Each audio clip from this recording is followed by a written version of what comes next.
Assalamualaikum warahmatullahi wabarakatuh. Saya Nuri Hartini akan menjelaskan tentang sejarah PKN di Indonesia. Kurikulum pendidikan yang pertama kali muncul sejak Indonesia merdeka adalah kurikulum tahun 1946. Pada kurikulum yang pertama ini belum ada mata pelajaran pendidikan kewarganegaraan atau citizenship education. Di dalam kurikulum yang pertama ini terdapat mata pelajaran pengetahuan umum yang di dalamnya memasukkan pengetahuan tentang pemerintahan. Inilah cikal bakal mata pelajaran pendidikan kewarganegaraan yang masih bergabung menjadi satu dengan mata pelajaran pengetahuan umum.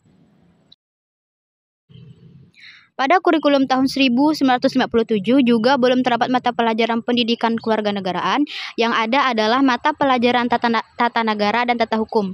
Mata pelajaran ini membahas tentang konsep kewarganegaraan, khususnya mengenai status legal warga negara dan syarat-syarat kewarganegaraan.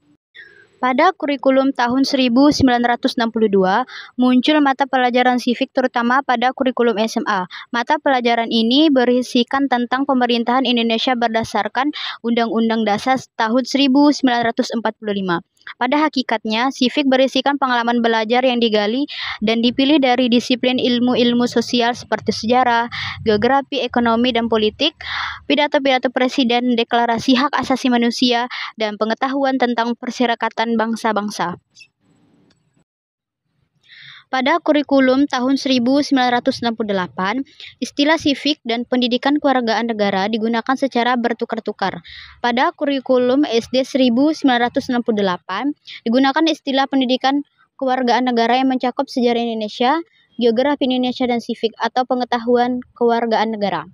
Pada kurikulum SMP 1968, istilah pendidikan kewargaan negara yang berisikan sejarah Indonesia dan konstitusi termasuk Undang-Undang Dasar 1945.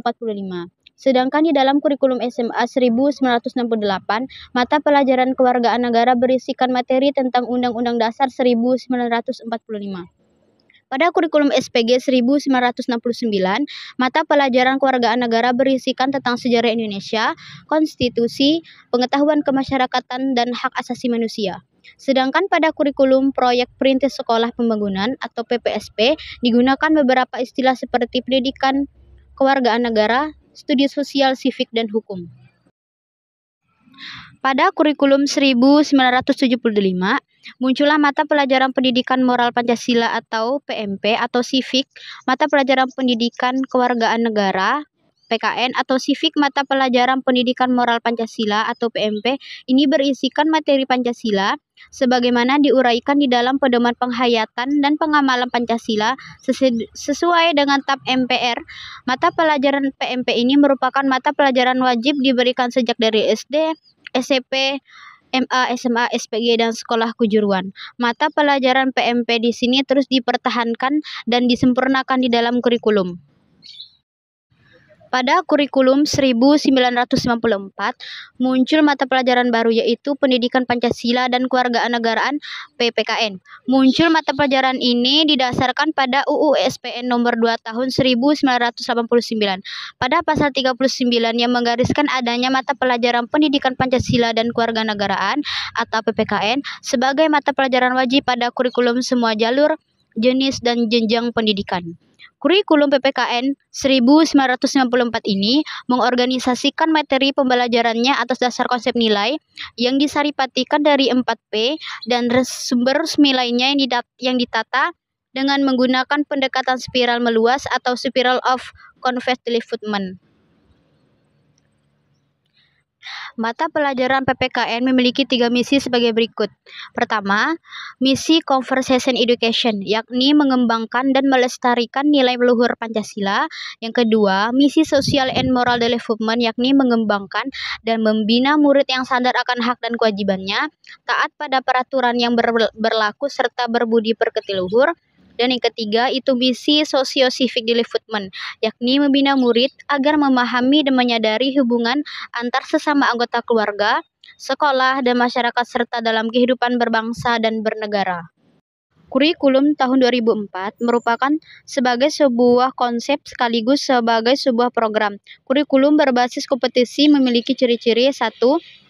menekankan pada ketercapaian kompetensi siswa baik secara individual maupun klasikal, dan yang kedua berorientasi pada hasil dan keberagaman. Yang ketiga, penyampaian dalam pembelajaran menggunakan pendekatan dan metode yang bervariasi. Yang keempat, sumber belajar bukan hanya guru tetapi sumber belajar lainnya yang memenuhi unsur eduktif. Dan yang kelima, penilaian menekankan pada proses dan hasil belajar dalam upaya penguasaan suatu kompetensi. PKN dalam kurikulum tahun 2006, sebagaimana telah dikemukakan sebelumnya bahwa kurikulum tahun 2006 merupakan penyempurnaan dari kurikulum 1994. Bahwa kurikulum 1994 lebih berorientasi pada kemampuan akademik dan kurang mengembangkan kompetensi peserta didik. Oleh karena itu, berdasarkan PP nomor 25 tahun 2000 tentang Standar Nasional Pendidikan pada kurikulum 2006, dikembangkan kompetensi peserta didik tersebut. Kurikulum 2006 yang memiliki ciri paradigmanya adalah berbasis pada kompetensi tersebut. Maka pengembangan memperhatikan prinsip-prinsip sebagai berikut. 1. Berorientasi pada pencapaian hasil dan dampaknya. Yang kedua, berbasis pada standar kompetensi dan kompetensi dasar. Yang ketiga, bertolak dari kompetensi lulus. Yang keempat, memperhatikan prinsip pengembangan kurikulum yang berdiferensi. Yang kelima, mengembangkan aspek belajar secara utuh dan menyeluruh. Yang keenam, menerapkan prinsip ketuntasan belajar. Sedangkan komponen-komponen yang terdapat pada kurikulum 2006 tersebut adalah: 1. Standar kompetensi. Yang kedua, kompetensi dasar. Yang ketiga, materi pokok. Dan yang keempat, indikator pencapaian.